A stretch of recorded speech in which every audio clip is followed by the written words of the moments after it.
hey, how much do you charge for lawn? Well, it's generally this price for a regular size lawn and this much for a corner lot.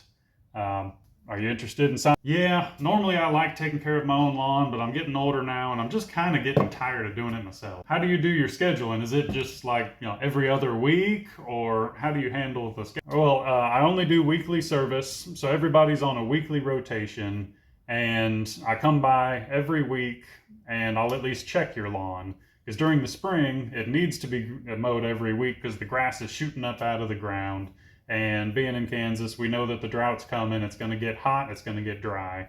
So if I ever come by and I see that your grass hasn't grown enough to need a cut, then I'll generally send you a text and just tell you, hey, it hasn't grown enough for a cut this week. I'll go ahead and skip it. And then I just move on with my schedule, and I'll check on it the next week. But if there's no work done, then of course there's no. Okay. Well, how would I pay you for that? How do you collect the payments? Do you do like Venmo, or just, I'll just give you cash?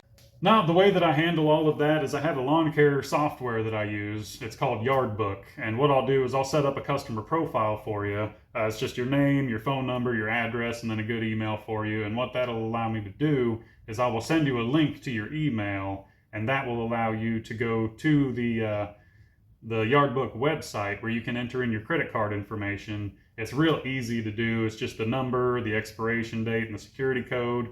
I don't have access to any of your credit card information, nor do I want access to your credit card information. But what that does is it allows you to save your card to your customer profile.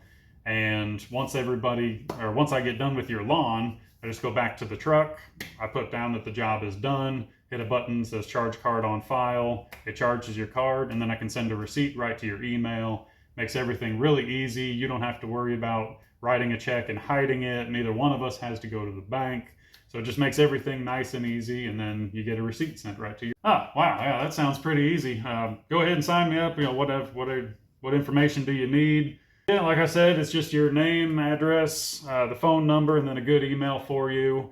I don't really send out any junk mail or anything. The only thing I really use the email for is to send you the link to put your card on file. And then after that, it's just receipts. You can check them, you can not. It's up to you. But I can type all that up in my phone and get you set up right now. And then while I'm mowing, you can fill out that card on file link, and everything's good to go. Well, I've had my credit card information stolen a few different times. I don't know if I'm really comfortable with that. Can I just give you a check instead? Well, unfortunately, sir, I can't do that. I don't accept cash or check. I used to accept cash or check, but unfortunately, it ended up about half the time with me not getting paid. So all of my customers, in order to actually get on the schedule, you have to have a card on file. Every one of my customers is required to do that. So it's just a nice, easy process, and really there's not much for you to worry about. Okay, well, that doesn't sound like any big deal. What day will I be on your schedule? What's your day that you'll be coming out here to mow? Well, you are actually on my Tuesday route, so I'll be up in your area every Tuesday, and then like I said, if I come by and I notice it hasn't grown enough to need a cut, then I'll just go ahead and skip you, and there won't be any charge, and then I'll come back and check it the next week. Well, good deal. Let's do it.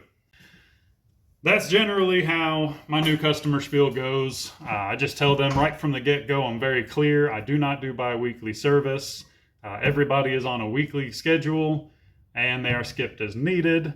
I require all of my customers to have a card on file to get on the schedule. I don't do Zelle, PayPal, Venmo, Cash App. I don't do any of that. I did see another company at one point that had like 8 different forms of payment.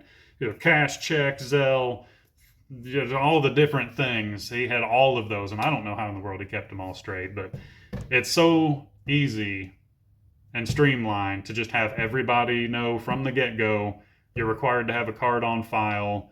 They put it on there, boom, you just mow, charge, mow, charge, mow, charge. Makes it all easy, and then send them a receipt afterwards. So after you've done that, had that conversation a few times, it'll start to just become a little speech that you can just blurp out whenever somebody asks. But everybody's from the get-go. They know exactly what to expect. They're going to be on a weekly basis, skipped as needed, when they're going to be charged. They know they need to have a card on file. And then if I ever do run into an issue with that card, I can contact them immediately, send them a new link, whatever I need to do from there. So it just makes everything so much easier and so much quicker. So maybe think about that. Come up with your own little spiel that you're going to give new customers when they start asking how you do your scheduling, how you do your payments, and just have something prepared real quick to be able to tell them when they ask. So I'm going to get back to work. Y'all be good.